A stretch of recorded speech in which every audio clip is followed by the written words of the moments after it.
Before watching, please press like to support me in producing more stories. This helps in spreading the video and reaching more people. Thank you for your support and enjoy watching. It started with a feeling, the kind you get when something's off but you can't quite put your finger on it. I was in the middle of nowhere, Texas, because my buddy Vinny thought it would be a great idea to go camping. Vinny's the kind of guy who thinks the middle of nowhere is an exciting destination. Me, I'm Graham Hollis, and I'm more of a city guy. I like my Wi-Fi strong and my lattes fancy. But hey, Vinny and I go way back, so when he called me up and said, "Graham, you gotta come on this camping trip," I said yes. So here we are, in the middle of June 2020, two old friends out in the sticks with no cell service and nothing but trees and bugs for company. I should have known better. My idea of roughing it is a Motel 6, but Vinny, he's always been the adventurous type. We set up camp in a clearing near a creek, miles away from civilization. Now, I'm not the kind to whine, but I had a rough year. Lost my job, lost my girlfriend, and pretty much lost my will to pretend I enjoyed the outdoors. But Vinny, he's like a damn puppy, bouncing around, setting up tents, starting fires, and talking about how good it was to be away from it all. I just nodded along, sipped on my beer, and tried to enjoy the so-called peace and quiet. It was around dusk when things started to get weird. We were sitting by the fire, roasting marshmallows like we were 10 years old again when we heard it. A rustling in the bushes. Now, I've seen enough horror movies to know that this is usually the part where the dumb city folk get eaten by a bear or some other forest-dwelling nightmare, but Vinny just laughed and said, "Probably a raccoon." But the rustling didn't stop. It grew louder, and then we saw it. A flash of something moving through the trees, something big. Vinny, the idiot, decided to go check it out. He grabbed a flashlight and started walking towards the noise, leaving me alone by the fire. "Hey, maybe don't go poking around in the dark," I shouted after him. "We don't even have a gun." "Relax, Graham," Vinny called back. "It's probably just a deer." I wasn't so sure. I grabbed a stick and poked at the fire, trying to keep my nerves in check. Minutes passed, and then I heard Vinny yell. Not a startled yelp or a shout of discovery, but a scream, a full-on, blood-curdling scream. I jumped up, my heart pounding in my chest. "Vinny!" I shouted. No response. I hesitated for a moment, then grabbed a heavy branch from the ground and took off in the direction Vinny had gone. The flashlight beam bounced through the trees, casting eerie shadows everywhere. I ran, tripping over roots and rocks, calling out Vinny's name. And then I saw him. Or rather, what was left of him. Vinny was lying on the ground, his body twisted and broken, his face, oh God, his face. It was frozen in a mask of sheer terror. I stumbled back, dropping the branch, bile rising in my throat. What the hell could have done this? I didn't have time to ponder. There was a low, guttural sound, a sound that made every hair on my body stand on end. I turned slowly, the flashlight shaking in my hand, and that's when I saw it. It was massive, at least 7 feet tall, covered in matted fur and muscle. Its face was a hideous mix of human and beast, with a jaw that seemed to unhinge as it growled. It had long, powerful limbs and claws that looked like they could tear through steel. My brain screamed Bigfoot, but my gut told me this thing was worse, much worse. I backed away slowly, my mind racing. Running wasn't an option. I'd seen enough horror movies to know that turning your back on the monster was a death sentence. I kept the flashlight trained on it, hoping the light would somehow keep it at bay. The creature took a step forward, its eyes locked onto mine, and I knew I was in deep shit. "Easy now," I muttered, more to myself than to the beast. "Nice and easy." The creature growled again, a deep resonant sound that shook me to my core. It took another step forward, then another. I kept backing up until I felt my foot hit something hard. I glanced down and saw Vinny's body, lifeless and broken. The shock of it jolted me back to reality. I had to move, I had to run. I turned and bolted through the trees, not caring where I was going, just needing to get away. I could hear the creature behind me crashing through the underbrush. My lungs burned, my legs ached, but I didn't stop. I couldn't stop. I stumbled into the clearing where our camp was set up and grabbed the first thing I could find. An old flare gun Vinny had packed for emergencies. I spun around, aiming the gun at the tree line, my finger trembling on the trigger. The creature burst into the clearing, its eyes gleaming with malevolent intelligence. I fired the flare. The bright red light shot through the darkness, hitting the creature square in the chest. It roared, a horrible guttural sound, and I took my chance. I ran to the car, fumbling with the keys, praying to every god I could think of that it would start. The engine roared to life, and I slammed the pedal to the floor.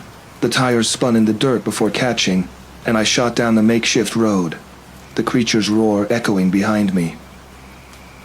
I didn't stop driving until I hit the nearest town, a good 40 miles away. The police didn't believe me, of course. They sent a search party out to the campsite, but they never found Vinny's body, just a lot of blood and some huge footprints.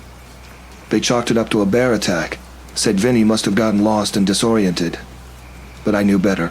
I saw what killed my friend, and it wasn't any bear. I didn't stick around to argue.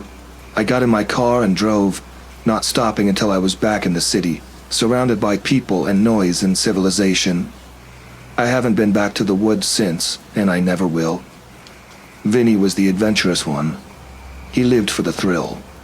But sometimes, the thrill isn't worth the risk. Sometimes, it's better to stay safe, to stay in the light. I still have nightmares, though. Not about the creature itself, but about Vinny. About how I couldn't save him. About how he died, alone and terrified, in the middle of nowhere.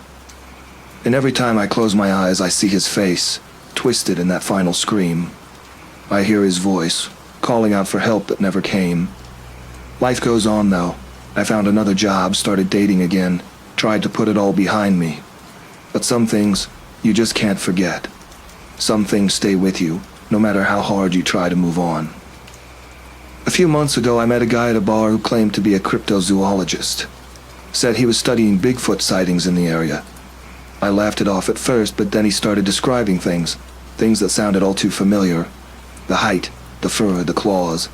He showed me pictures of other sightings, blurry and out of focus, but enough to make my skin crawl.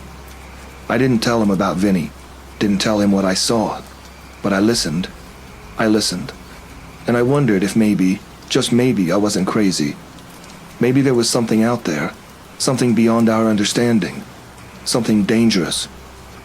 So, if you ever find yourself out in the woods, and you hear something rustling in the bushes, do yourself a favor. Don't go check it out. Don't be a hero. Sometimes it's better to leave the unknown alone. Sometimes it's better to be safe than sorry. And sometimes the monsters in the dark are very, very real. The days turned into weeks, and the weeks into months. I moved on with my life, or at least, I tried to.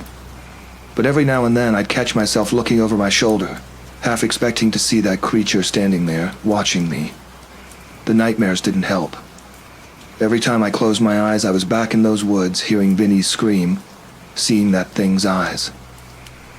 One night, after a particularly rough dream, I decided to do some research.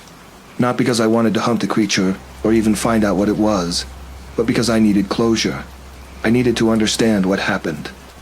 I spent hours online, reading through forums and articles, watching grainy videos of supposed Bigfoot sightings. Most of it was junk, but some of it felt eerily familiar. I found a few stories that matched my experience almost perfectly. People describing the same creature, the same feeling of dread. Some of them even had pictures, blurry and out of focus, but unmistakably similar to what I saw. I reached out to a few of the authors, hoping for some kind of solidarity, some validation. Most of them didn't respond, but one did. His name was Roy, and he claimed to have seen the creature while hiking in Oregon. He was older, maybe in his late 50s, and had a quiet, serious demeanor. We talked for hours, sharing our stories, comparing notes. He believed the creature was some kind of undiscovered species, a relic from a time when humans weren't the dominant predators. Roy had dedicated his life to finding out more about the creature, to understanding it. He had a small team, a few like-minded individuals who believed in his cause. They spent months at a time out in the wilderness, tracking sightings, collecting evidence. He invited me to join them, but I declined. I'd had enough of the woods for one lifetime. But talking to Roy helped. It made me feel less alone, less crazy. I started to come to terms with what happened. Vinny was gone, and nothing would bring him back. That I could honor his memory by living my life, by not letting fear control me. Months passed, and the nightmares began to fade. I started sleeping better, feeling more like myself. I even went on a few camping trips, though I stuck to well-populated areas, never straying far from the safety of other people. The fear was still there, lurking in the back of my mind, but it didn't control me anymore. And then, one day, out of the blue, I got a call from Roy. He sounded excited, almost frantic. They'd found something, he said. Something big. He wouldn't tell me what it was over the phone, but he insisted I come out to see it. Against my better judgment, I agreed. Maybe it was closure I was looking for, or maybe just curiosity. Either way, I found myself on a plane to Oregon, my heart pounding in my chest. Roy met me at the airport, his face lined with exhaustion, but his eyes shining with excitement. We drove for hours deep into the forest to a small, secluded cabin. The rest of his team was there, a mix of scientists and adventurers, all of them buzzing with anticipation. They showed me what they'd found. A series of footprints, larger and more defined than any I'd seen before, and hair samples, thick and coarse, unlike anything from known animals. But it wasn't the evidence that convinced me.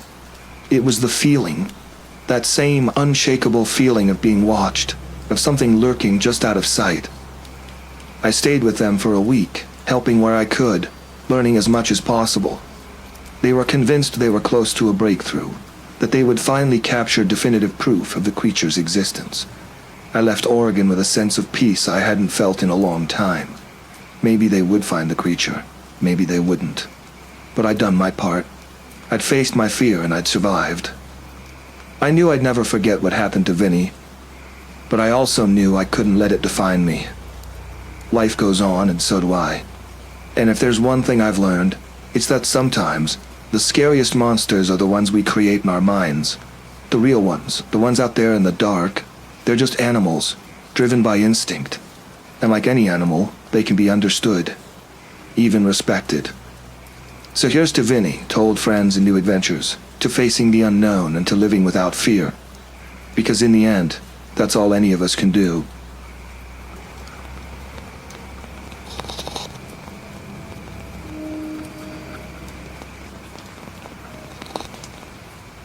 My name is Langston Creel, and I swear to God, if it wasn't for my crappy luck, I'd have never ended up in that godforsaken part of the Appalachian Trail last year.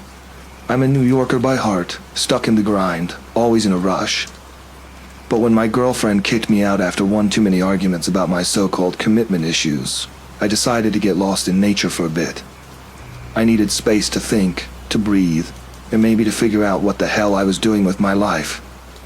So there I was, hiking through the Appalachian wilderness, feeling more out of place than a city rat in a cornfield. It was late September, and the trail was empty save for the occasional deer or squirrel scampering by. The weather was perfect, not too hot, not too cold, and I had enough supplies to last me a week. I figured I'd do some soul-searching, maybe find some clarity. By mid-afternoon, I reached a spot known as Devil's Hollow. The name itself should have been a red flag, but I was too caught up in my own thoughts to care. The area was dense, trees looming overhead like silent sentinels, blocking out most of the sunlight. It was eerie, sure, but I wasn't the type to get spooked easily. As I set up camp, I couldn't shake the feeling that I was being watched. I laughed it off, attributing it to paranoia. The isolation was getting to me, I thought, but by dusk, the unease had grown into a palpable tension. I heard rustling in the bushes, snapping of twigs, sounds that shouldn't have been there. Probably just a deer, I muttered to myself, trying to keep my cool. I built a fire, hoping the flames would ward off whatever was out there. I sat by the fire, eating a can of beans, when I heard a low, guttural sound, almost like a growl, but not quite. It sent a chill down my spine, making the hairs on the back of my neck stand on end. I stood up, flashlight in hand, and scanned the darkness. "Who's there?" I called out, my voice echoing through the trees. No response, just silence. I knew then that something was wrong, but I couldn't pinpoint what it was. I decided to stay awake, keeping my eyes and ears open. Around midnight, the fire was dying, and I was on the verge of dozing off when I saw it. A figure, tall and massive, standing just beyond the reach of the firelight. It was unlike anything I'd ever seen, covered in matted fur, with a hulking frame that screamed power and danger. I grabbed my knife, the only weapon I had, and stood my ground. "What the hell do you want?" I shouted, trying to mask the fear in my voice. The creature didn't move, just stared at me with those eyes that seemed almost human but were filled with a primal hunger. It took a step forward, and I instinctively backed up, tripping over my pack and landing hard on my back. The creature moved closer, its heavy breathing audible now. Panic set in, and I scrambled to my feet, knife held out in a feeble attempt to defend myself.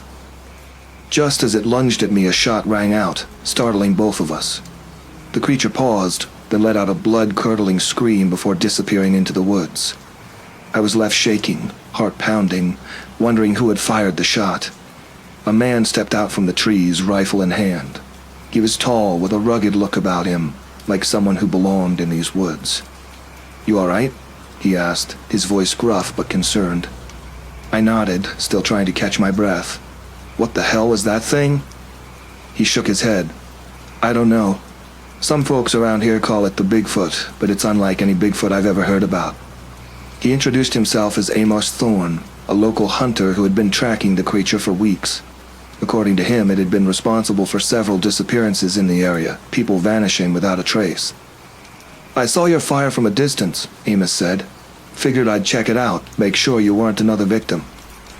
We packed up my camp quickly and started back towards civilization.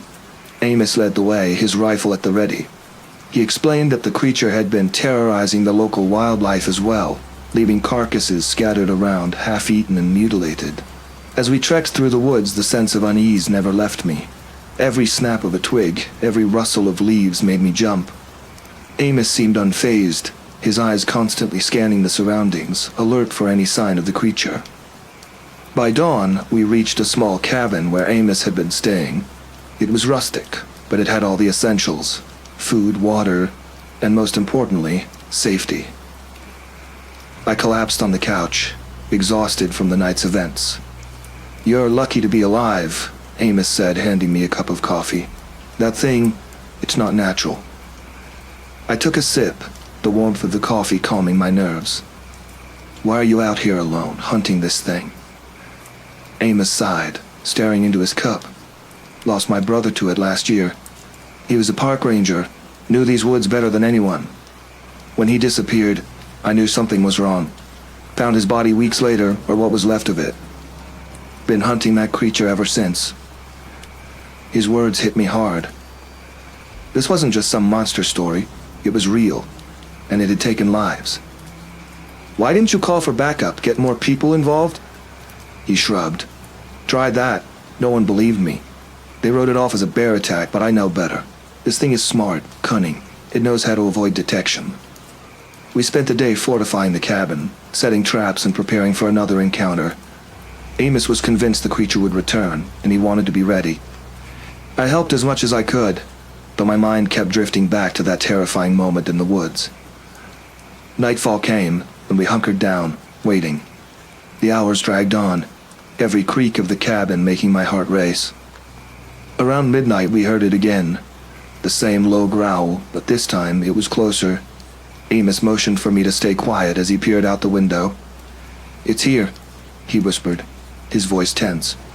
He handed me a spare rifle, showing me how to use it. "If it gets in, aim for the head." The next few minutes were a blur of tension and fear. The creature circled the cabin, its heavy footsteps echoing through the night. It tested the windows and doors, looking for a way in. Each time Amos fired a warning shot, driving it back. Finally, with a deafening crash, the creature broke through the door. It was even more terrifying up close, its eyes filled with rage and hunger. Amos fired, hitting it square in the chest, but it barely flinched. I aimed and fired, the recoil almost knocking me off my feet. The shot hit the creature in the head, and it stumbled back, letting out a horrible scream before collapsing to the floor. We stood there, breathing heavily, guns still trained on the lifeless body. Is it dead? I asked, my voice shaking. Amos nodded, lowering his rifle. Yeah, it's dead. The relief was overwhelming, but it was short-lived. The creature's death left more questions than answers. What was it? Where did it come from? And why had it chosen this place to terrorize? Over the next few days, we contacted the authorities, who were skeptical at first but couldn't deny the evidence before them. The creature's body was taken for examination, and experts from various fields were brought in to study it.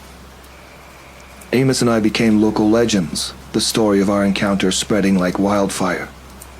People were both fascinated and terrified by the tale, and many came to see the spot where we had faced the unknown. For me, the experience was life-changing. It made me realize how fragile our existence is, how little we understand about the world around us. It brought me and Amos closer, forging a bond that went beyond friendship. We had faced the unknown together and survived. In the end, the creature was classified as an unknown species, a mystery that would puzzle scientists for years to come. But for me, it was a reminder of the unexpected dangers that lurk in the world, and the strength we find within ourselves when faced with the unimaginable. As for my personal life, well, let's just say it gave me a new perspective on things. I reached out to my ex, mended some bridges, and started appreciating the simpler things in life. That terrifying night in the woods taught me more about myself than any amount of soul-searching could have. And while I'll never forget the fear, the uncertainty, and the sheer terror of facing that creature, it also made me realize that sometimes the scariest monsters are the ones we don't see. The doubts, the fears, and the regrets that we carry within us. Life went on, as it always does. Amos and I kept in touch, sharing our story with those willing to listen. And every now and then I'd find myself back on the Appalachian Trail, not in fear, but in respect for the unknown, for the mysteries that still exist in this world. Because in the end, it's those mysteries that remind us we're alive, that push us to our limits, and that make us appreciate the beauty of the world no matter how terrifying it can be.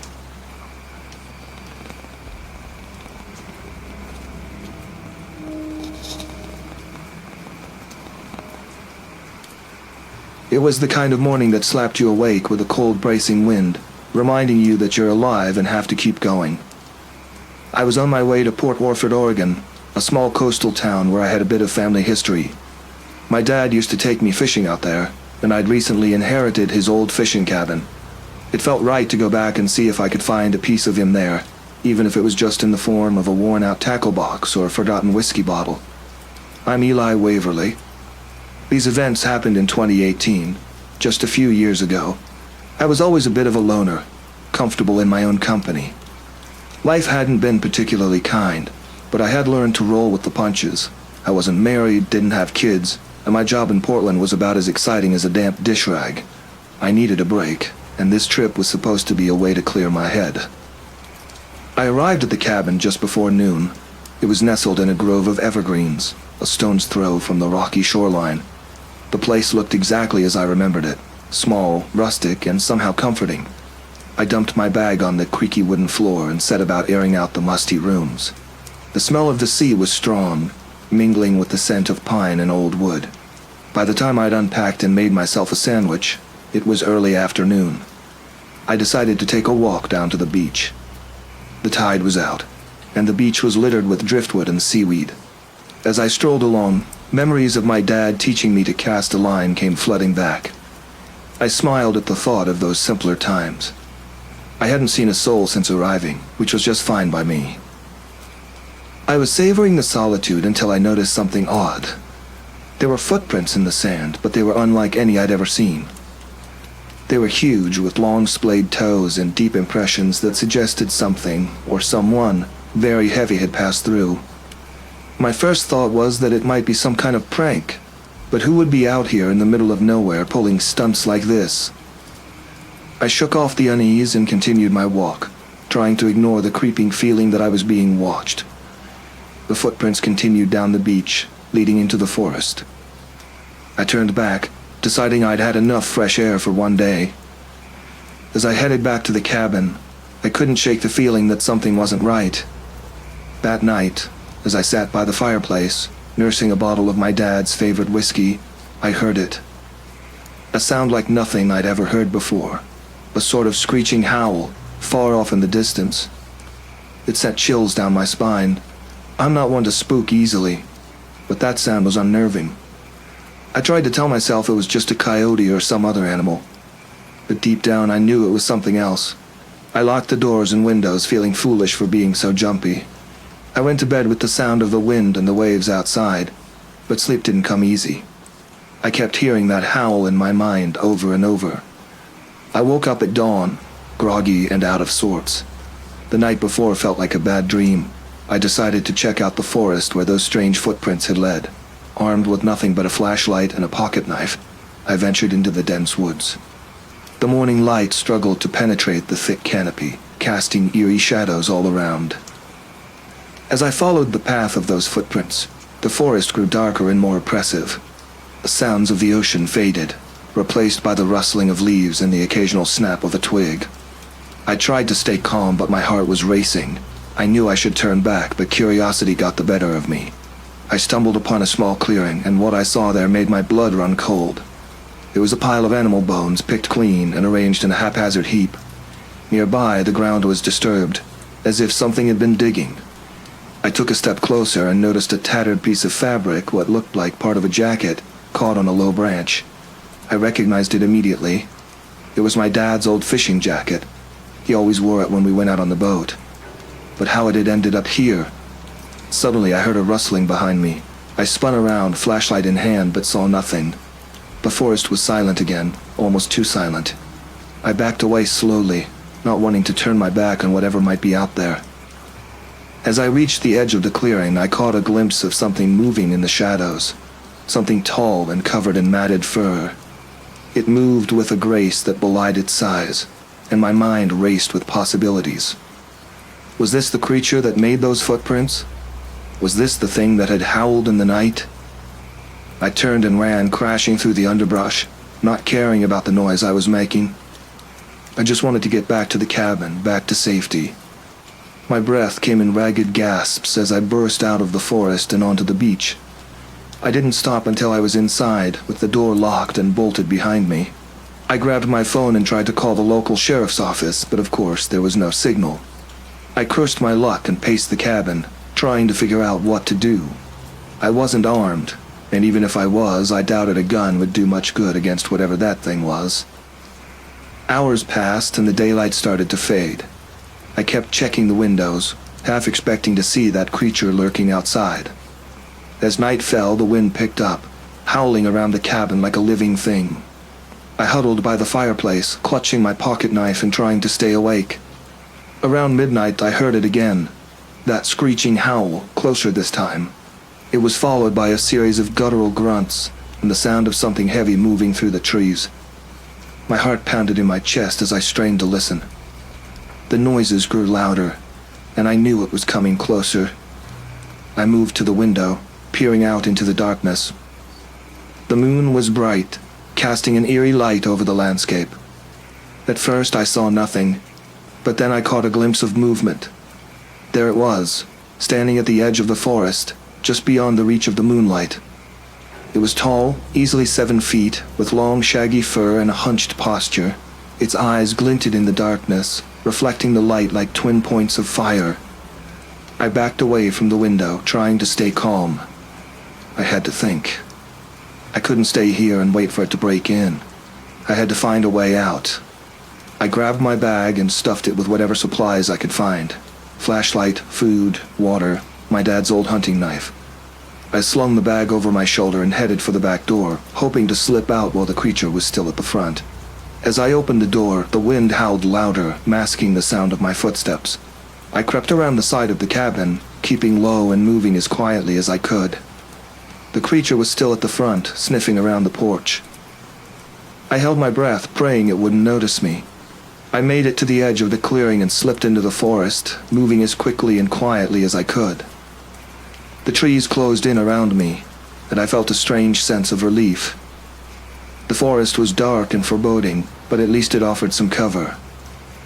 I followed the path I'd taken earlier, hoping to find my way back to the beach. The sounds of the creature faded behind me, and I allowed myself to relax a little. I had to keep moving, had to get as far away from the cabin as possible. After what felt like hours, I emerged onto the beach, breathing a sigh of relief. The tide was coming in, and the sound of the waves was comforting. I followed the shoreline, hoping to find a road or some sign of civilization. As dawn approached, I spotted a small fishing boat anchored just offshore. I waved frantically, hoping to get the attention of whoever was on board. A man appeared on deck, squinting at me through the early morning light. He shouted something I couldn't hear over the roar of the waves, then lowered a dinghy into the water. I waded out to meet him, my legs shaking with exhaustion and relief. As I climbed into the boat, I felt a strange sense of disbelief. Had it all really happened? Had I really encountered some kind of creature in the forest? The man, whose name was Hank, listened to my story with a mixture of skepticism and concern. He didn't say much, just nodded and steered the boat back to his cabin a few miles down the coast. I spent the rest of the day there recovering and trying to make sense of everything. When the local authorities arrived, I told them everything. They searched the area around my cabin but found no sign of the creature. The footprints had been washed away by the tide, and the clearing in the forest showed no signs of disturbance. In the end, they chalked it up to an overactive imagination and the stress of being alone in a remote place. But I know what I saw. I know what I heard. And I know that somewhere out there that creature is still roaming the forest, waiting for its next victim. I decided not to sell the cabin after all. I boarded it up and left it to the elements, a ghost of my past that I had no desire to revisit. I returned to Portland, grateful for the safety and familiarity of the city. Life went on, and I tried to put the experience behind me. But sometimes, late at night, I hear that screeching howl in my dreams, and I remember the creature in the forest. It's a memory that will stay with me for the rest of my life, a reminder of the things that lurk in the shadows, waiting to be discovered.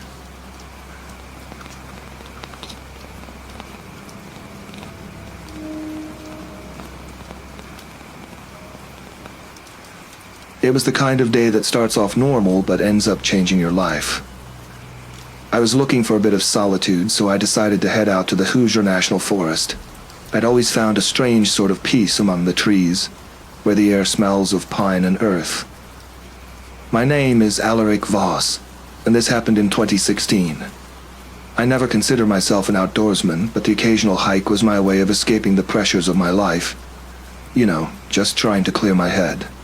I'd had a rough year. My fiancée Lucinda had left me for some yoga instructor named Brent, and my job as an accountant was driving me up the wall. Nothing like finding out the woman you thought you'd spend your life with preferred a guy who did downward dogs for a living. But I digress. I packed my bag with the usual. Water, some trail mix, and my old Swiss Army knife, more for nostalgia than any practical use. It was mid-morning when I started on the trail. The sun filtered through the dense canopy, creating a mosaic of light on the forest floor. Birds were singing, squirrels were doing whatever squirrels do, and for a while, it was perfect. Just me, the trees, and the faint rustling of leaves in the breeze. About an hour in, I noticed something odd. The usual forest noises had dimmed, and it felt like the woods were holding their breath. I shrugged it off and kept walking, figuring it was just my city boy paranoia acting up. I reached a clearing, a beautiful spot with wildflowers and a small stream. I decided it was as good a place as any to take a break. I sat on a fallen log, munching on my trail mix, when I first saw it. Across the clearing, partially hidden by the undergrowth, was something large and dark. I squinted, trying to make out what it was. Bear, maybe? But it didn't move like a bear. Its limbs were too long, its body too lean. Whatever it was watching me. "Hey there," I called out, half expecting it to scamper away. Instead, it moved closer, stepping into the light. My breath caught in my throat. It stood on two legs, towering over me by at least a foot, covered in coarse, dark fur. Its face was a nightmare, a grotesque mix of human and beast, with a gaping maw full of teeth. I froze. It stared at me with an intensity that made my skin crawl. Slowly, it started to circle the clearing, never taking its eyes off me. I realized then that my knife was in my bag, out of reach. Not that a pocket knife would do much against something like this. Easy now, I muttered more to myself than to the creature. Just stay calm. The creature tilted its head, almost as if it was curious. Then, without warning, it lunged at me. I rolled off the log, barely dodging its grasp. My heart was pounding in my chest as I scrambled to my feet and ran. I didn't look back. I could hear it crashing through the underbrush behind me. My mind was racing. I needed to get to my car, but the trail seemed to stretch on forever. I stumbled and fell, scraping my hands and knees. The creature was gaining on me, its heavy breaths and guttural sounds growing louder. Suddenly, I burst out onto the main trail and nearly collided with another hiker. "Help! We need to go now!" I yelled. The guy, a tall man with a grizzled beard, looked at me like I was insane. "What the hell's wrong with you?" he asked. But then he saw it. The creature had emerged from the woods, and for a moment we both stood there in shock. "Run!" I shouted, grabbing his arm and pulling him along. We sprinted down the trail, the creature hot on our heels. The parking lot was in sight when the man tripped and fell. He screamed as the creature pounced on him. "Go! Just go!" he shouted at me, struggling to fend off the beast. I hesitated, torn between helping him and saving myself, but the fear took over, and I kept running. I reached my car, fumbling with the keys, my hands shaking. As I got the door open, I glanced back to see the creature dragging the man into the woods. His screams echoed in my ears as I floored the gas pedal and sped out of there. I drove straight to the nearest town, my mind racing. Who would believe me? I barely believed it myself. I found a small diner and stumbled inside, still in shock. The waitress, a middle-aged woman with kind eyes, took one look at me and called the sheriff. When the sheriff arrived, I told him everything. He listened, but I could see the skepticism in his eyes. "Sounds like you had a close call with a bear," he said finally. "But we'll check it out."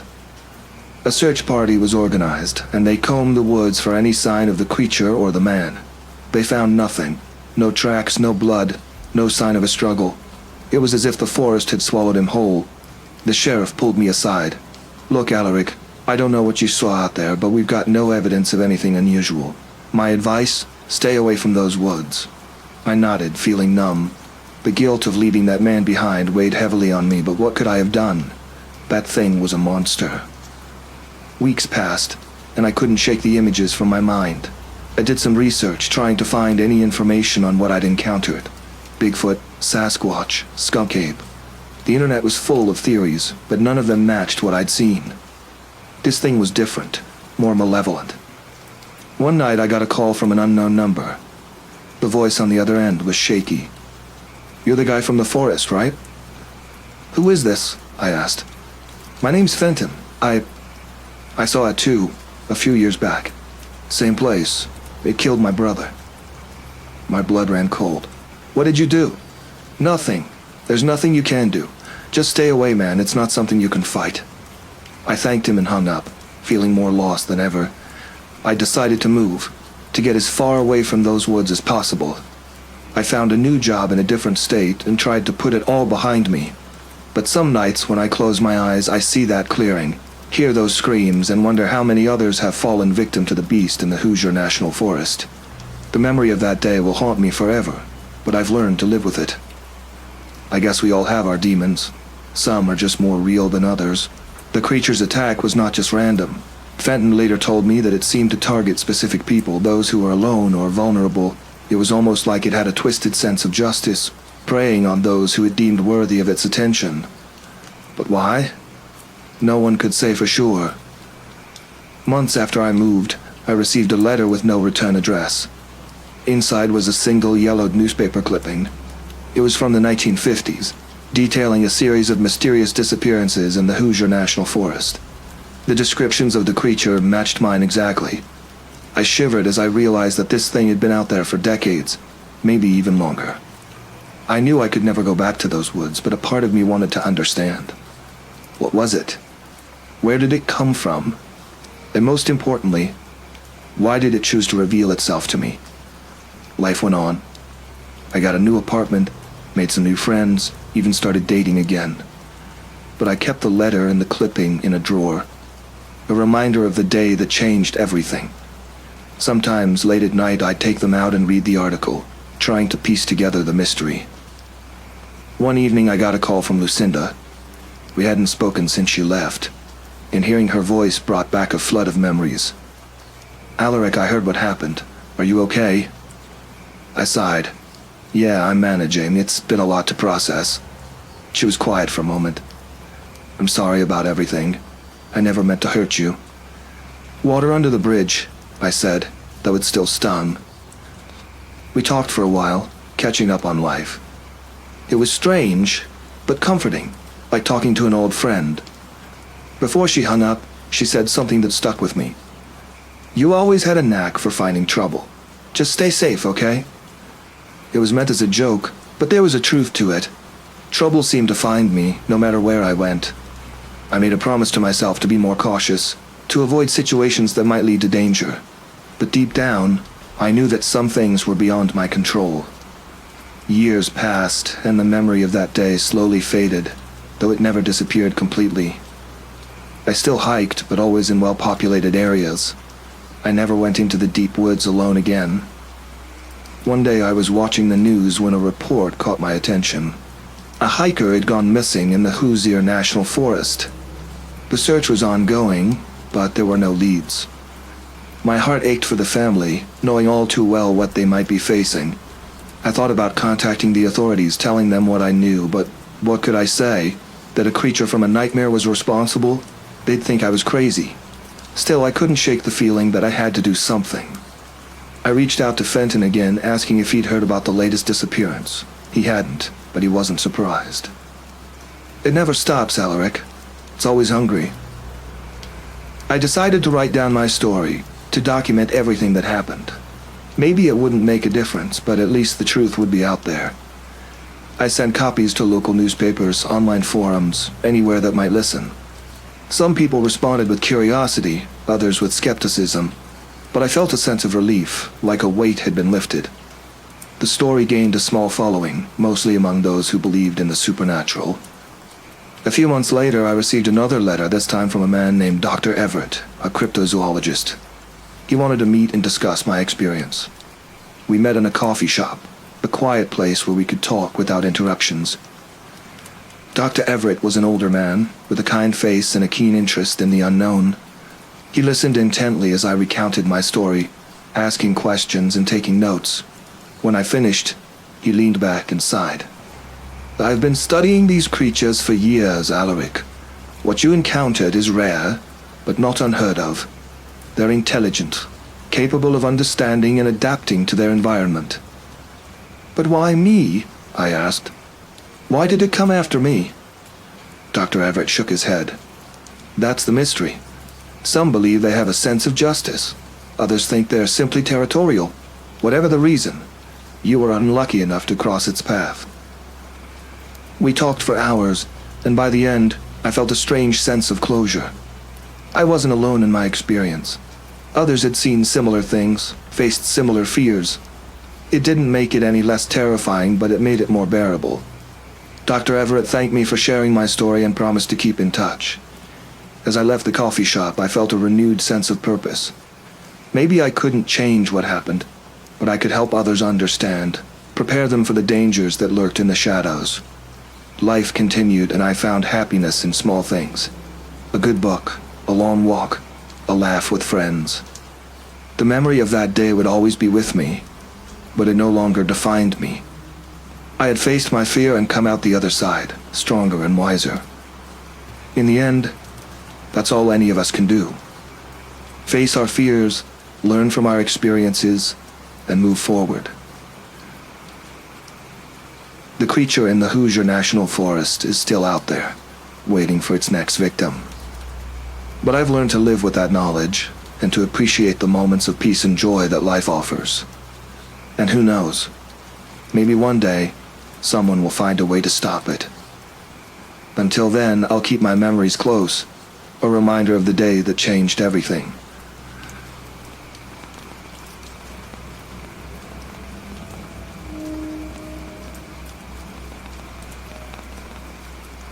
I've always hated camping. It's not that I'm afraid of the woods or anything.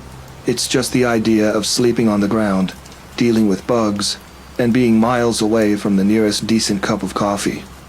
My name is Kellen Highland, and in 2015 I found myself roped into a camping trip with a few old friends from college. They had this idea that a trip to the Sierra Nevada mountains would be the perfect way to reconnect. I should have known better. We'd all gathered at this spot we used to hike to back in the day, a remote lake nestled high in the mountains, surrounded by thick pines and towering peaks.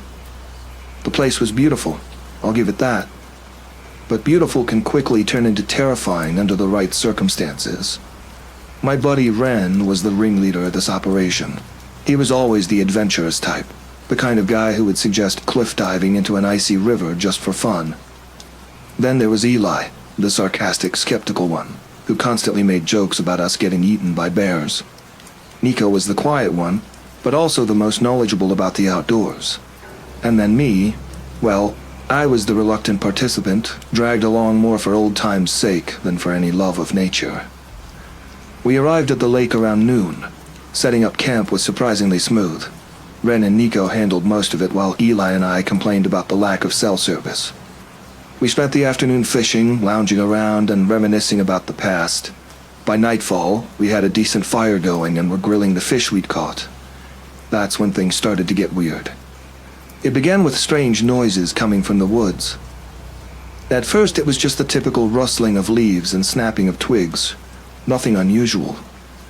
But as the night wore on, the sounds became more pronounced. It was like something or someone was moving around us, staying just out of sight. Probably just a deer or something, Ren said, poking at the fire. He was trying to sound nonchalant, but I could see the flicker of uncertainty in his eyes. Yeah, or a serial killer, Eli chimed in, rolling his eyes. Great idea, Ren. Middle of nowhere, no cell service, perfect setting for a horror movie.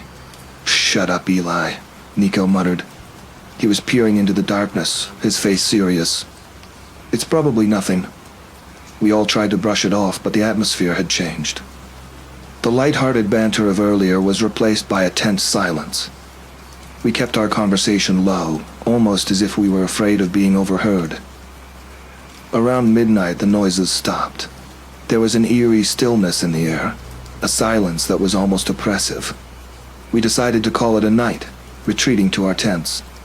I was sharing a tent with Eli, and as we settled into our sleeping bags, he whispered, "You think it's a bear?"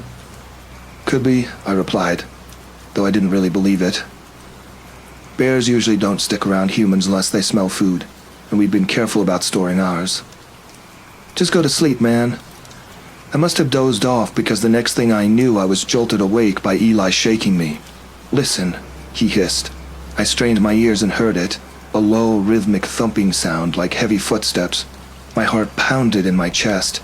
This was no deer, and it certainly wasn't a bear. I grabbed the flashlight from beside my sleeping bag and clicked it on. "Stay here," I whispered, though I wasn't sure if I was saying it more for Eli's benefit or my own. I unzipped the tent as quietly as possible and stepped outside. The fire had burned down to embers, casting a weak glow over our campsite. Ren and Nico were already up, standing by the remains of the fire, their faces pale in the dim light. "You hear that?" Ren asked, his voice barely above a whisper. "Yeah," I replied. "What the hell is it?" Nico shook his head. "I don't know, but it's close." We stood there paralyzed, listening to the heavy footsteps circling our campsite. They seemed to be coming from all directions, an impossible feat unless there was more than one of whatever was out there. "Maybe we should leave," Eli said from behind me, his voice trembling. "Leave and go where?" Ren snapped. "We're miles from the car, and stumbling around in the dark isn't exactly a smart move." As we debated our next move, the footsteps stopped. The sudden silence was almost worse than the noise. We stood there holding our breath, waiting for something, anything, to happen. And then we saw it. A massive figure emerged from the trees, standing just at the edge of the firelight.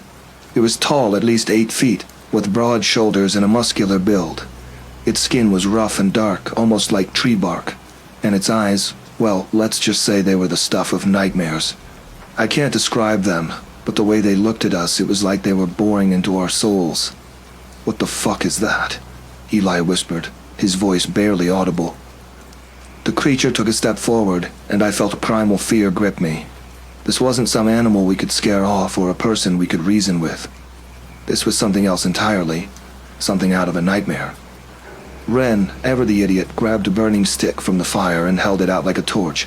"Back off," he yelled, though his voice wavered. The creature didn't even flinch. It took another step forward, and I realized with a sinking feeling that we were completely outmatched. We had no weapons, no way to defend ourselves against something like this. "Run," Nico said suddenly. "We need to run." Without waiting for a response, he took off into the woods. The rest of us hesitated for a split second before following suit. We crashed through the underbrush, branches whipping against our faces, the creature's heavy footsteps pounding behind us. I don't know how long we ran. Minutes, hours, it all blurred together. We eventually burst out onto a dirt road, gasping for breath. The creature was nowhere in sight, but we didn't stop running until we reached a small ranger station about a mile down the road. We banged on the door until a sleepy-looking ranger opened it. "What's going on?" he asked, looking us over. "There's something out there," Ren said, his voice shaking. "Something big." The ranger frowned, but let us inside. We spent the rest of the night huddled in the station, too scared to sleep. The ranger called for backup, and by morning a team of officers arrived to investigate. They didn't find anything, no footprints, no signs of a struggle, nothing. It was like the creature had never existed. The officers chalked it up to an overactive imagination or maybe even a group prank. But we knew what we'd seen, and there was no way we were going back to that lake. As for the creature, I don't know what it was or where it came from. Maybe it was some kind of undiscovered species, or maybe it was something else entirely. All I know is that I'm never setting foot in those woods again. Ren moved to the East Coast shortly after that trip, and I haven't seen him since. Eli still jokes about our Bigfoot encounter, but there's an edge to his laughter that wasn't there before. Nico, well, he doesn't talk about it at all.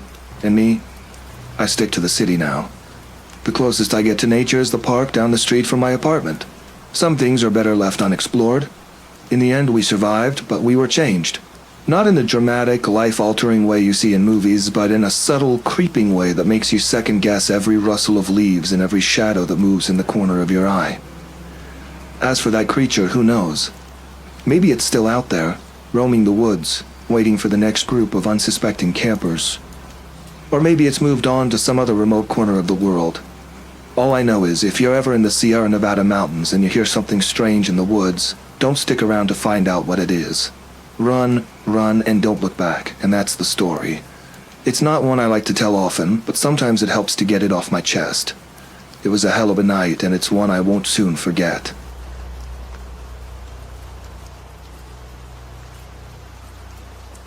It all started when I found myself in the most unexpected predicament of my life.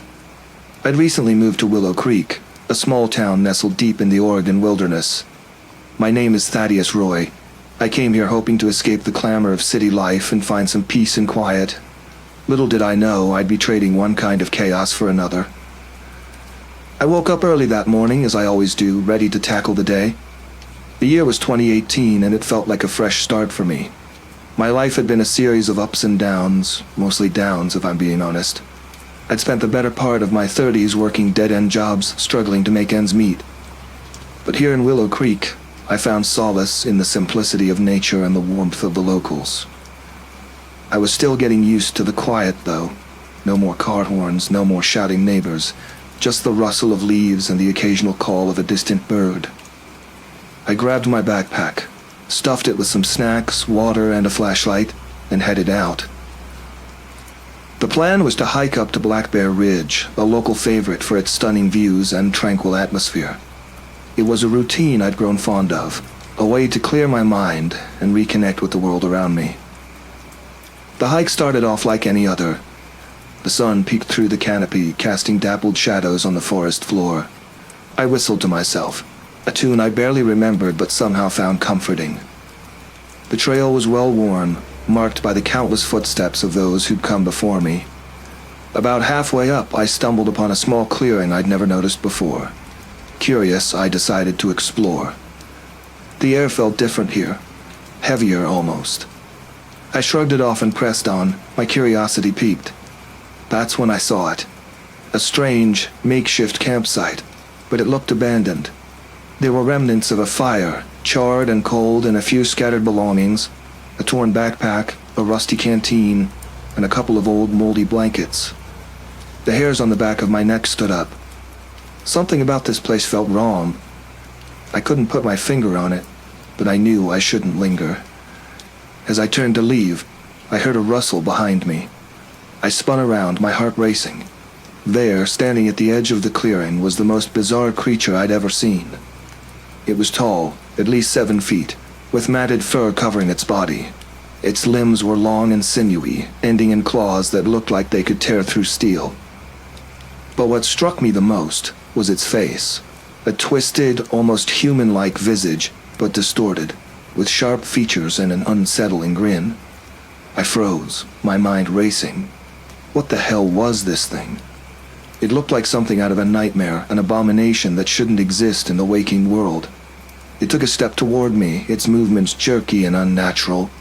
I backed away slowly, my breath coming in short, panicked gasps.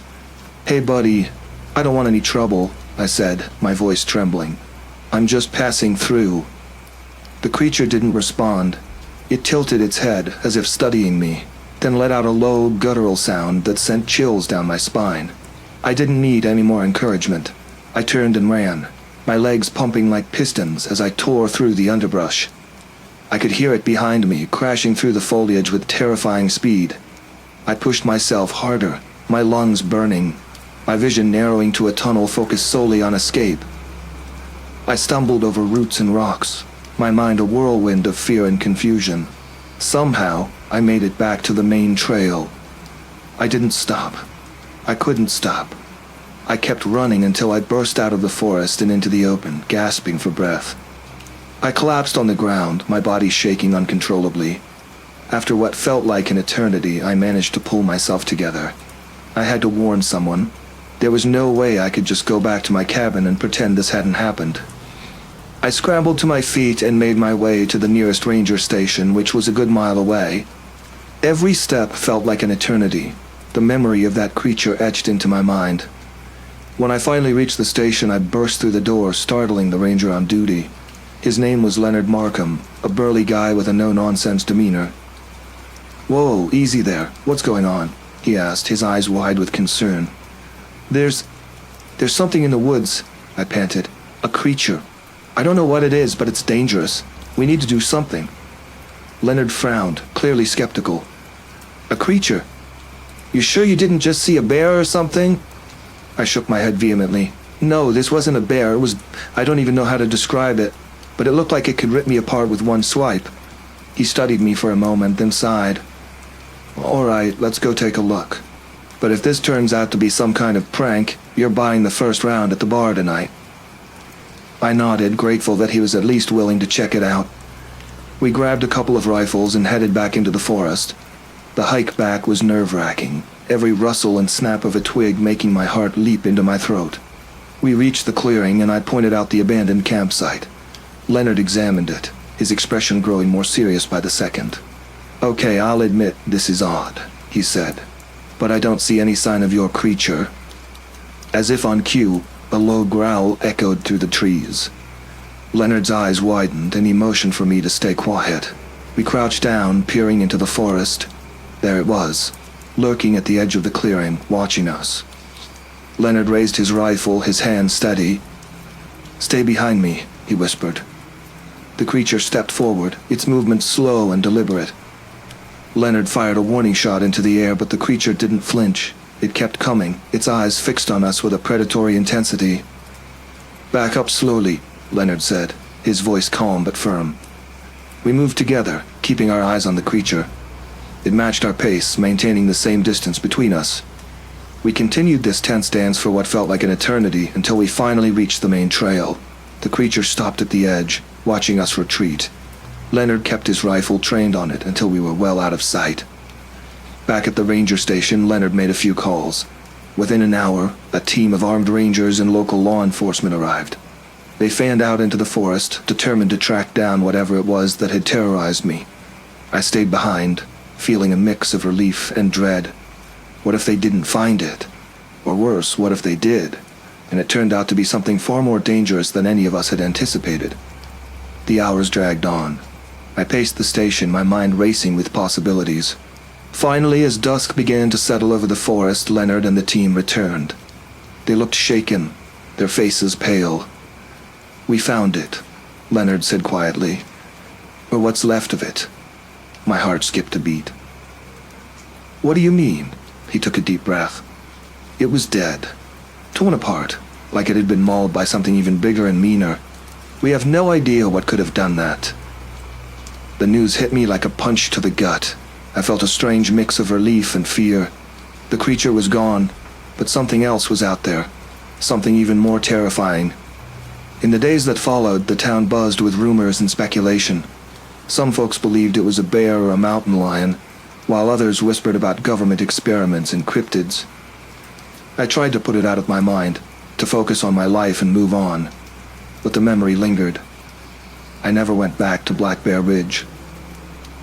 The forest, once a place of solace, now felt like a sinister labyrinth, hiding secrets I wanted no part of. I stuck to the town, finding comfort in the company of friends and the routine of daily life. One evening, a few months later, I was having a drink with Leonard at the local bar. We talked about everything except that day, but as the night wore on, I couldn't help but bring it up. "Do you think we'll ever know what really happened out there?" I asked, my voice barely above a whisper. Leonard shook his head, a wry smile on his lips. "Maybe, maybe not. Sometimes it's better not to know. Keeps things interesting." I nodded, pondering his words. He was right, in a way. Some mysteries are best left unsolved, their answers buried in the shadows where they belong. As we finished our drinks and headed out into the cool night air, I couldn't shake the feeling that something was watching us.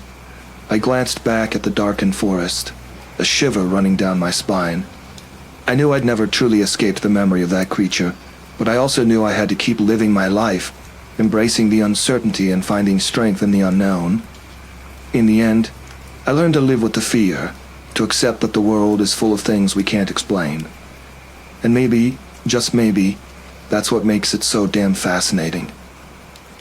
Months passed, and life in Willow Creek settled back into its usual rhythm. The strange events of that day slowly faded into the background, becoming just another local legend whispered around campfires and at the bar. But for me, the experience had left an indelible mark. I couldn't hike the woods without glancing over my shoulder, couldn't sleep without the eerie memory of those eyes watching me. Then, one chilly morning, something happened that brought it all rushing back. I was in my cabin, enjoying a cup of coffee, when I heard a knock at the door. I opened it to find a man standing there, dressed in a dark suit and looking out of place in our rustic little town. "Thaddeus Roy?" he asked, his voice calm and authoritative. "Yeah, that's me," I replied, wary. He flashed a badge. "Agent Samuel Graves, FBI, we need to talk." My stomach dropped. "What about—" He stepped inside, closing the door behind him. "We've been investigating a series of disappearances in this area. People have gone missing, and there have been reports of strange sightings. We believe there's a connection to the creature you encountered." I felt a cold knot of fear tighten in my chest. "You think it's still out there?" Graves nodded. "Or something else, we're not sure yet. But we need your help." I spent the next few hours recounting my experience in detail, showing him the spot in the woods where it all happened. As we walked, he asked me questions, probing for any detail I might have missed. "Did you notice any tracks? Any signs of a struggle?" he asked. I shook my head. No, it all happened so fast. One minute I was alone, the next that thing was there. He nodded thoughtfully. "We found tracks, but they don't match any known animal. And the bodies we've recovered, well, let's just say it's unlike anything we've seen before."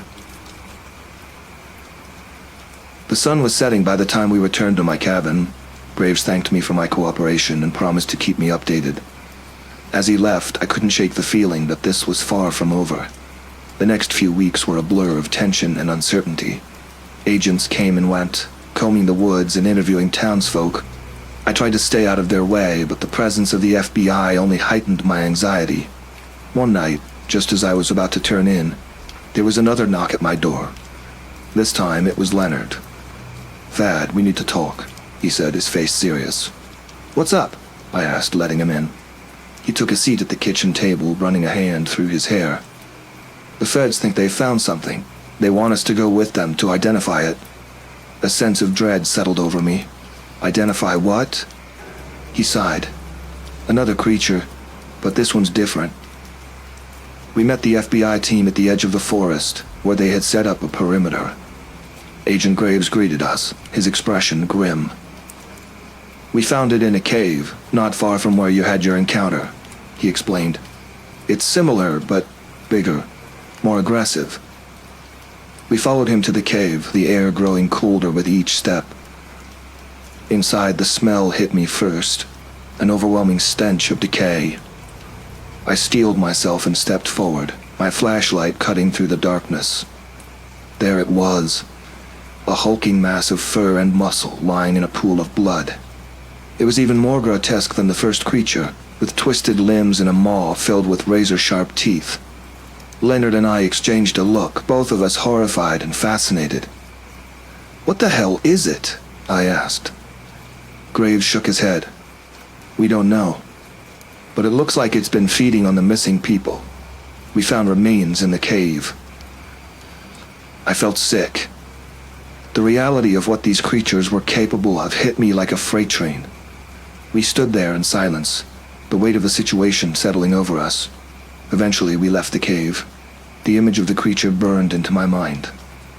The FBI took over from there, promising to keep the town safe and to continue their investigation. But I couldn't shake the feeling that we'd only scratched the surface of a much larger mystery. As the weeks turned into months, life in Willow Creek slowly returned to normal. The FBI presence dwindled, and the townsfolk went about their business. But for me, the experience had changed everything. I couldn't look at the forest the same way. Couldn't shake the feeling that there was more out there, lurking in the shadows. I never saw another creature, but the memory of that day stayed with me, a constant reminder of the unknown dangers that lie just beyond our understanding. And as I sat on my porch, watching the sun set over the trees, I couldn't help but wonder what other secrets the forest held, waiting to be discovered.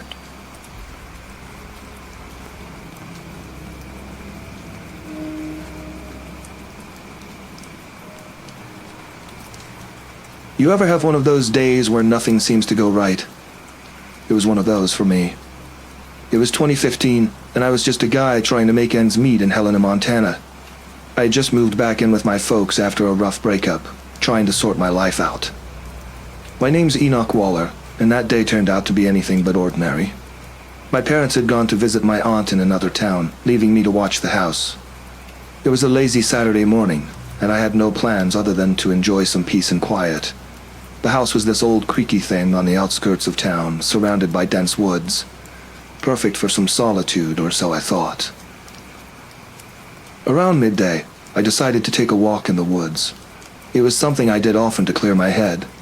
I grabbed a bottle of water, slipped on my boots, and headed out. The air was crisp, and the sounds of birds chirping and leaves rustling were almost therapeutic. I walked deeper and deeper, just following whatever path looked interesting. I found myself in an area I hadn't explored before. It was oddly quiet, like the birds and insects had decided this part of the forest was off limits. I shrugged it off and kept walking. That's when I noticed something odd. A strange smell, like rotten meat mixed with wet earth. It was pungent, almost making me gag. Curiosity got the better of me, and I followed the scent. It led me to a small clearing, and there in the middle was a mutilated deer carcass. Now, I'm no hunter, but I've seen my fair share of dead animals. This was different. The deer looked like it had been ripped apart by something with serious strength, and not in a clean way like a bear or a mountain lion might do.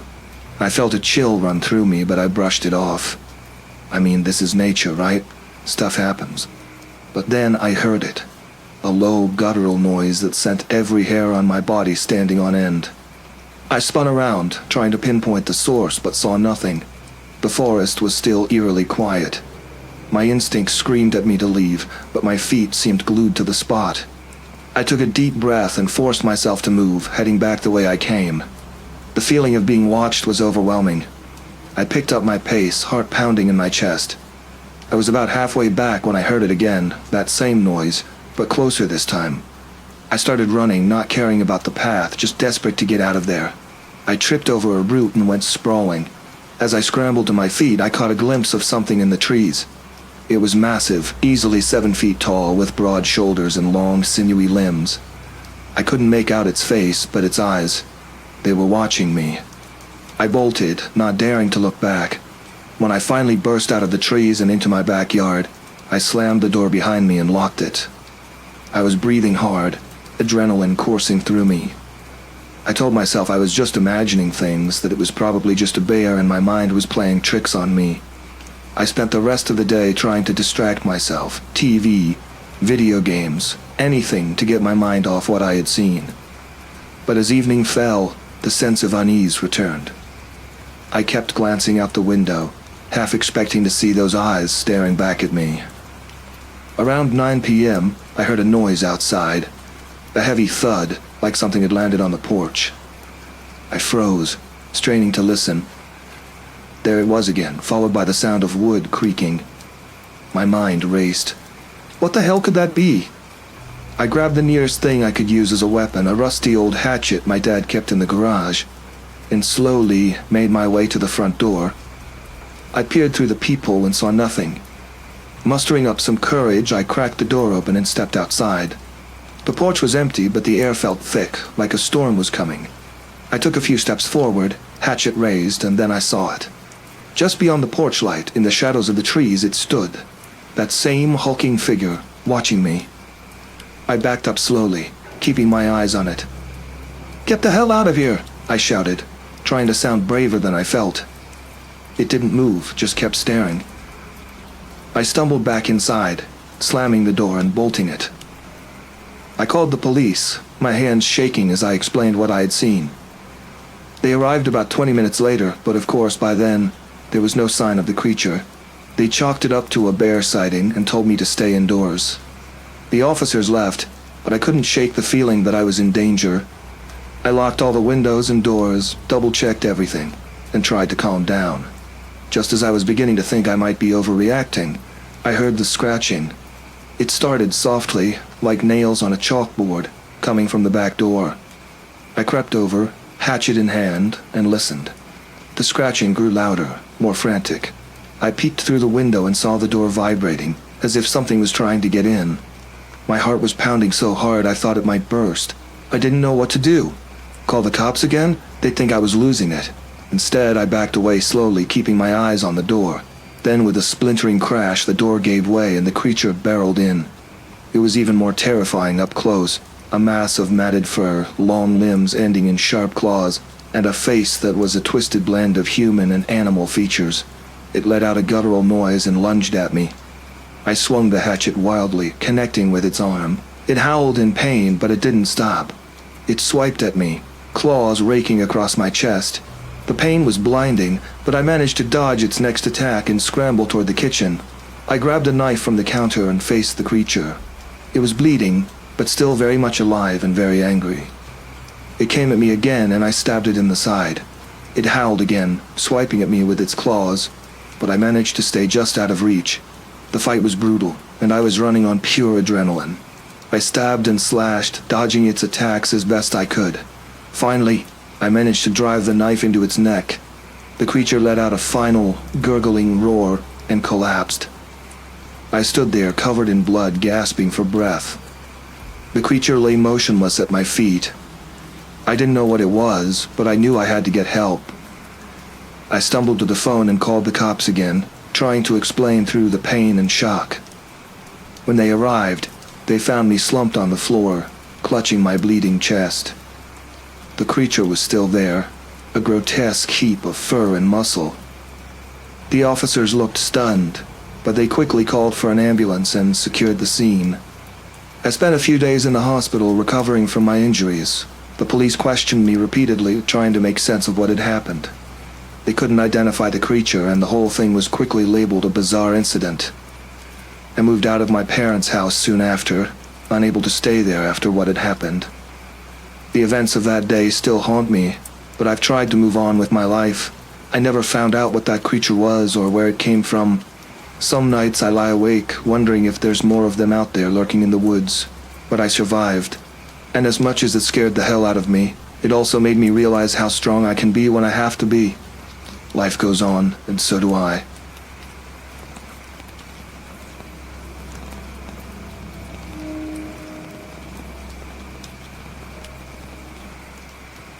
I've had a lot of crazy days, but nothing compares to what went down last year. My name's Brandon Albrecht, and I'm from a small town in Minnesota. We don't get a lot of excitement around here, but I guess that's what makes the story I'm about to tell you even more unbelievable. I don't talk about it much, not because it scared me, but because people look at you like you've lost your mind. It was just another day. So I thought. I'd been having a pretty rough patch. My girlfriend Elise and I had just split up.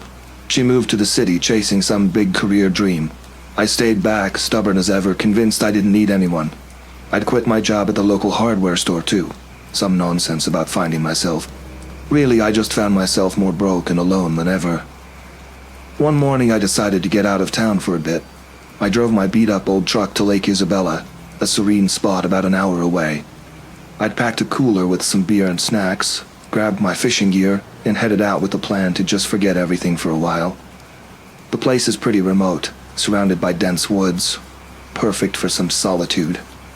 It was an ordinary drive, nothing but the sound of the radio and the hum of the engine. The kind of drive that gives you time to think. I pulled up to my usual spot, a small clearing by the lake. The sun was high, the water calm, just what I needed. I set up my gear, cracked open a beer, and settled into the quiet. Hours passed. I didn't catch much, some days are just like that, but I didn't mind. Around midday I decided to explore a bit. I'd never really gone far into the woods before, always stuck to the lake. This time, though, I had a weird urge to wander.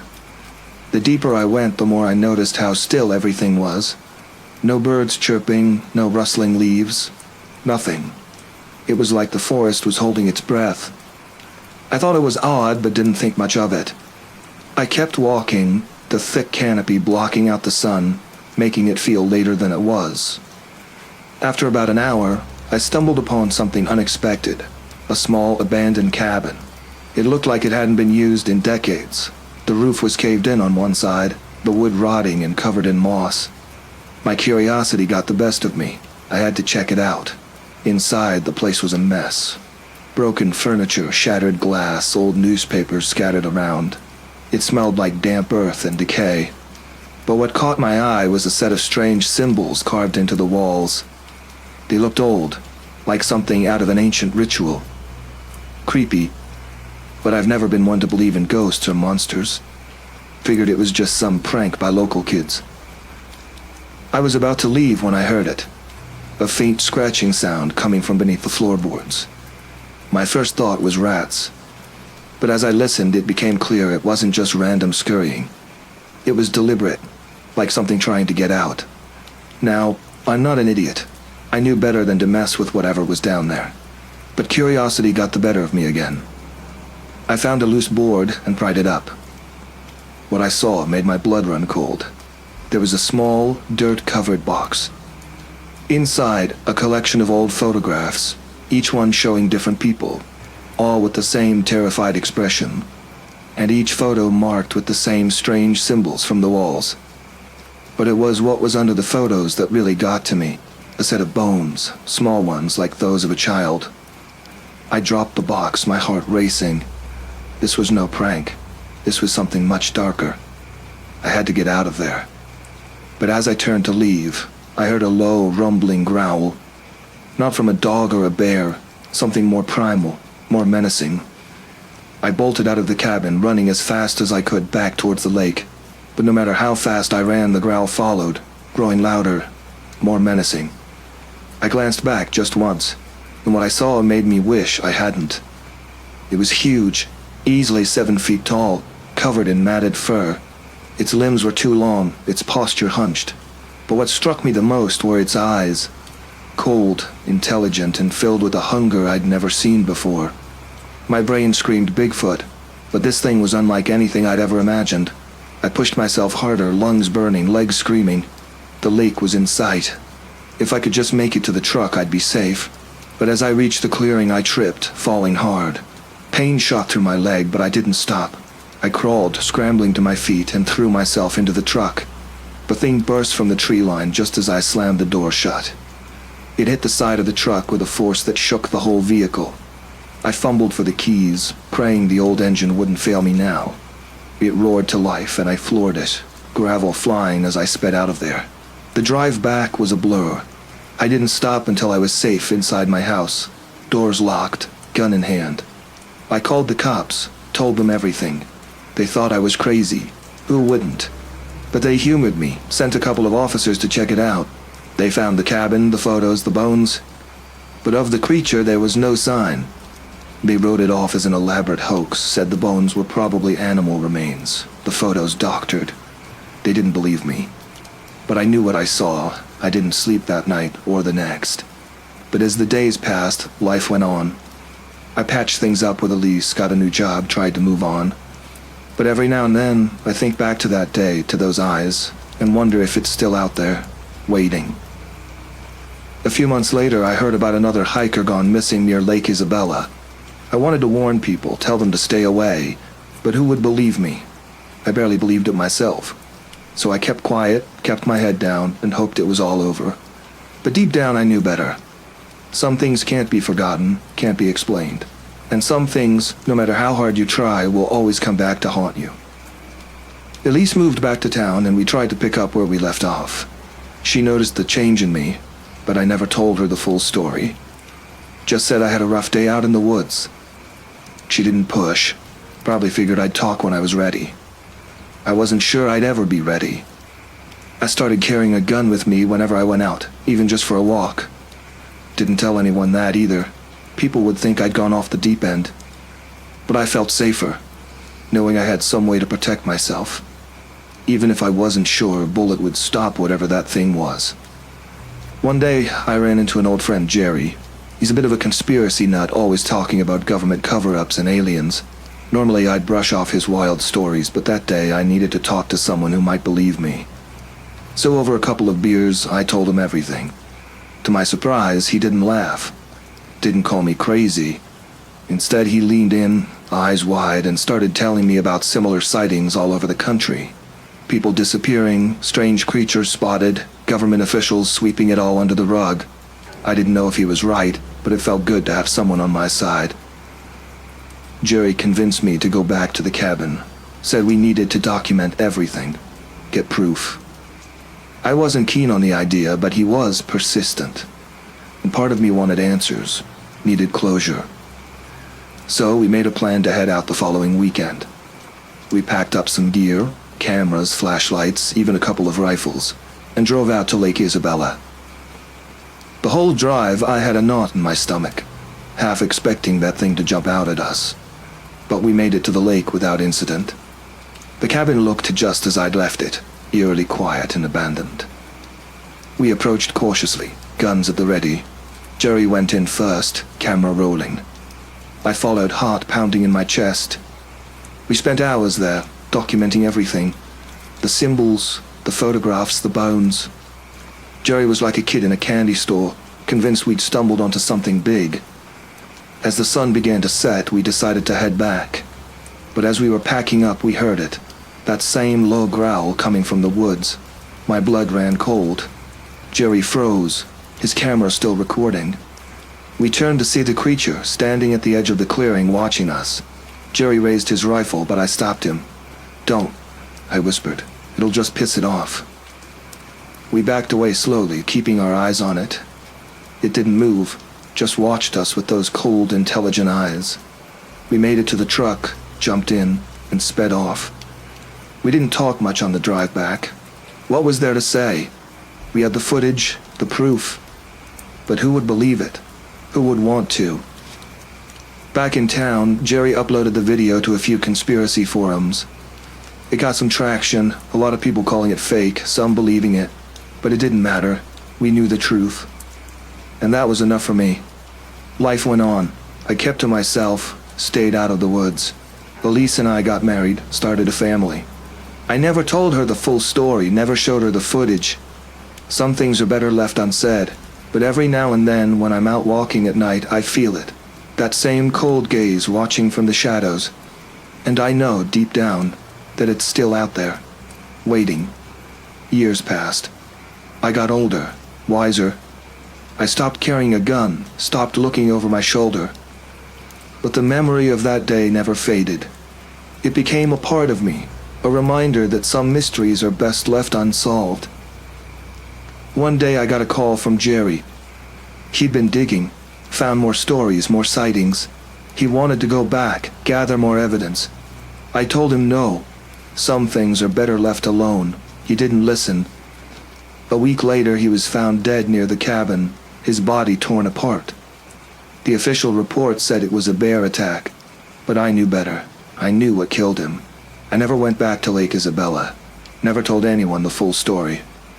But I kept the footage, a reminder of the day my life changed forever. And every now and then, when the night is quiet and the air is still, I wonder if it's still out there, watching, waiting for its next victim. I don't scare easy, but that thing, whatever it was, it scared me, and it killed my friend. So I'll keep telling my story, warning anyone who'll listen. Stay away from Lake Isabella. Stay away from the woods. Because some monsters are real, and they're closer than you think.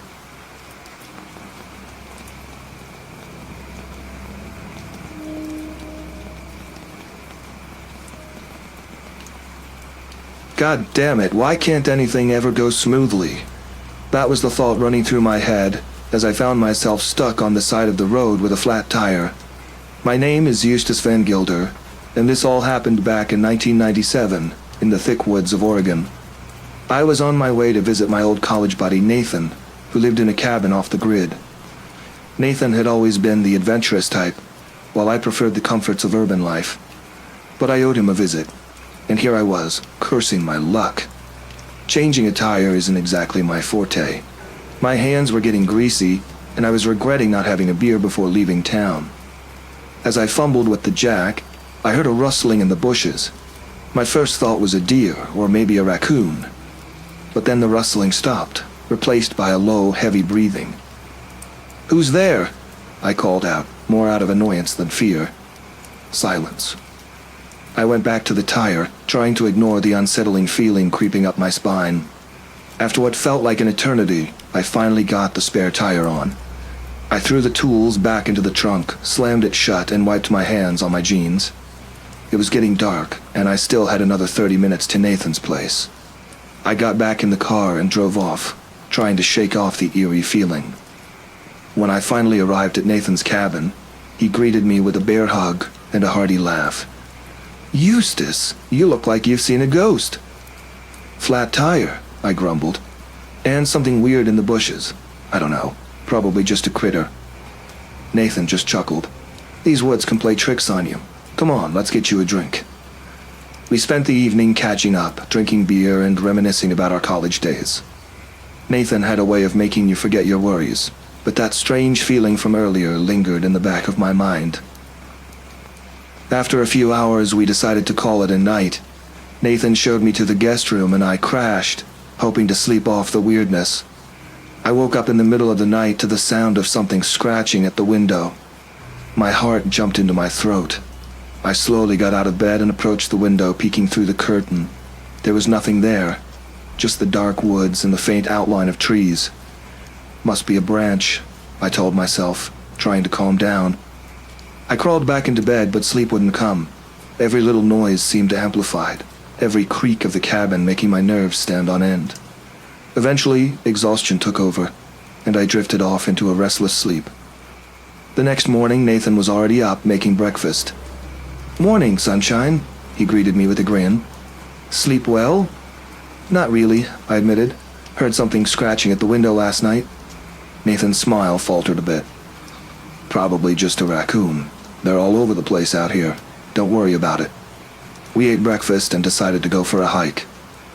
Nathan thought it would be a good way to take my mind off things. We packed some gear and headed into the woods. The hike was supposed to be a relaxing stroll, but as we ventured deeper, I couldn't shake the feeling of being watched. At one point, Nathan stopped to tie his boot, and I noticed something in the distance. A figure, tall and hairy, darting between the trees. I froze. "Nathan, did you see that?" He looked up, following my gaze. "See what?" "There's something out there. Looked like, I don't know, like Bigfoot or something." Nathan laughed, but it was forced. "Man, you need to lay off the horror movies? Come on, let's keep moving." We continued, but I was on edge. Every snap of a twig, every rustle of leaves made me jump. We reached a clearing, and Nathan suggested we take a break. As we sat there, I couldn't help but scan the tree line. That's when we heard it. A low, guttural noise, almost like a growl, but not quite. More like a deep, resonant hum. Nathan's face turned serious. "All right, let's head back." We retraced our steps, but the feeling of being watched only grew stronger. The noises followed us, staying just out of sight. By the time we reached the cabin, I was a nervous wreck. "We need to leave," I said, trying to keep my voice steady. "There's something out there." Nathan didn't argue. We packed up our things and got in the car. As we drove away, I glanced back at the cabin, half expecting to see that figure standing in the doorway. But there was nothing. We made it back to town, and I dropped Nathan off at a motel. "Thanks for the visit," he said, trying to smile. "Next time, let's meet somewhere less wild." "Yeah," I agreed. "Take care, man." I drove home trying to forget the whole experience, but that night as I lay in bed, I couldn't shake the feeling that something had followed me. The noises, the feeling of being watched. It all haunted me. Months went by and I tried to move on with my life. But then, one day I got a call from Nathan's sister. He had gone missing. Vanished without a trace from the motel room where I'd left him. I drove back to Oregon, helping with the search efforts. We combed the woods, retraced our steps from that fateful hike, but found nothing. It was as if he had been swallowed by the forest. The local authorities eventually called off the search, labeling it a cold case. I couldn't accept that.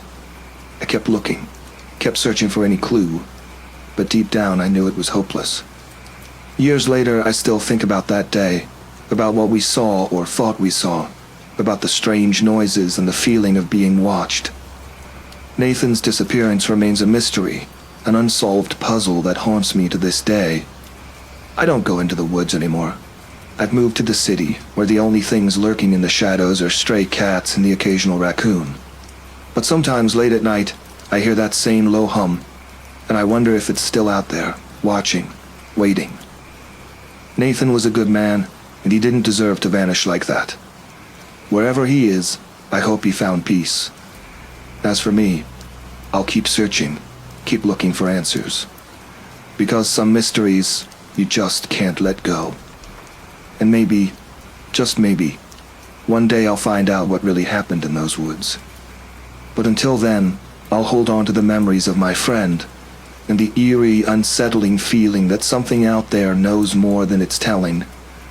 As I sit here, writing this, I can't help but chuckle at the absurdity of it all. Bigfoot? Really? But then I remember the look in Nathan's eyes that day, the seriousness in his voice when he said, "Let's head back." He knew something was wrong. We both did. So here's to Nathan, wherever he may be, and to the mysteries that keep us up at night, reminding us that sometimes the truth is stranger than fiction. And if you ever find yourself in the deep woods of Oregon, remember this story, because sometimes the things that go bump in the night are all too real. The memory of that night in the cabin has never left me. I see it clearly, even now, as if it happened yesterday. It was the night I lost my best friend to something we couldn't explain, something that defied all logic and reason. Nathan and I had always joked about Bigfoot, but neither of us truly believed in such things. We were city boys at heart, even if Nathan had chosen the solitude of the woods. But that night changed everything. It started with the scratching at the window. I thought it was just a raccoon, but then I saw the figure. It was huge, easily over 7 feet tall, covered in thick, matted fur. Its face was a grotesque mix of human and animal features, with a wide, flat nose and a mouth full of sharp teeth. I froze, my heart pounding in my chest. Nathan grabbed his rifle, but it seemed like a toy against this monstrous creature. It bared its teeth, a low rumble emanating from its chest. Nathan fired a shot, but it only seemed to anger the beast.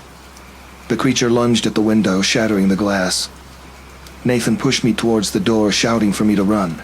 I stumbled out into the night, hearing the sounds of a struggle behind me.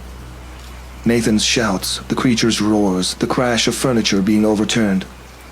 I didn't stop running until I reached the car. I fumbled with the keys, my hands shaking. As I started the engine, I glanced back at the cabin.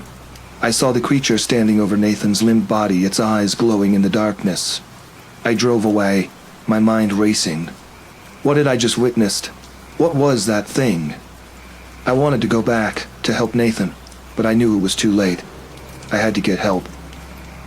When I reached the nearest town, I went straight to the police. They looked at me like I was crazy, but they followed me back to the cabin. By the time we arrived, the creature was gone, and so was Nathan's body. The cabin was in ruins, furniture smashed, bloodstains on the floor. But there was no sign of the creature. The police conducted a search, but they found nothing. No tracks, no traces, nothing to explain what had happened. Nathan was declared missing, presumed dead. I was questioned repeatedly, but my story never changed. They thought I was in shock, that I'd imagined the whole thing. But I knew what I'd seen. Years passed and I tried to move on with my life, but the memory of that night haunted me. I couldn't forget the creature, couldn't forget Nathan's screams. I became obsessed, researching everything I could about Bigfoot and other cryptids. I joined forums, went on expeditions, anything to find answers. But the truth remained elusive. There were sightings, stories, but nothing concrete. No evidence to prove what I had seen. It was as if the creature didn't exist, a figment of my imagination. Then one day, I received a package in the mail. There was no return address, just a plain brown box. Inside was a videotape and a note. The note was simple, written in block letters. "Watch this." I popped the tape into an old VCR, my heart pounding. The video was grainy, but I recognized the setting immediately. It was Nathan's cabin. The camera was shaky, as if the person holding it was nervous. The video showed Nathan, alive and well, sitting at a table with a group of people. They were talking, laughing, drinking. It was like any other night with friends. But then the camera panned to the window, and I saw it. The creature, standing just outside, watching. The video cut out abruptly, but the image was burned into my mind. I rewound the tape, watching it over and over. The same scene, the same creature. It was real. I hadn't imagined it. Nathan was alive, or at least he had been when the video was taken. I contacted the police, showed them the tape. They reopened the case, but once again they found nothing. No leads, no evidence, nothing to explain where Nathan had gone or what had happened to him. The tape was my only clue, a tantalizing glimpse into the mystery. I kept searching, kept looking for answers. But the more I searched, the more questions I had. I don't know if I'll ever find out the truth. But I do know one thing. The creature is real. It's out there, somewhere, and it's watching, waiting. So if you ever find yourself in the deep woods of Oregon, be careful. Because sometimes, the things that go bump in the night are all too real, and they might just be watching you. As for me, I'll keep searching, keep looking for answers, because some mysteries you just can't let go, and maybe, just maybe, one day I'll find out what really happened in those woods. But until then, I'll hold on to the memories of my friend, and the eerie, unsettling feeling that something out there knows more than it's telling. And if you ever find yourself in the deep woods of Oregon, remember this story. Because sometimes the things that go bump in the night are all too real.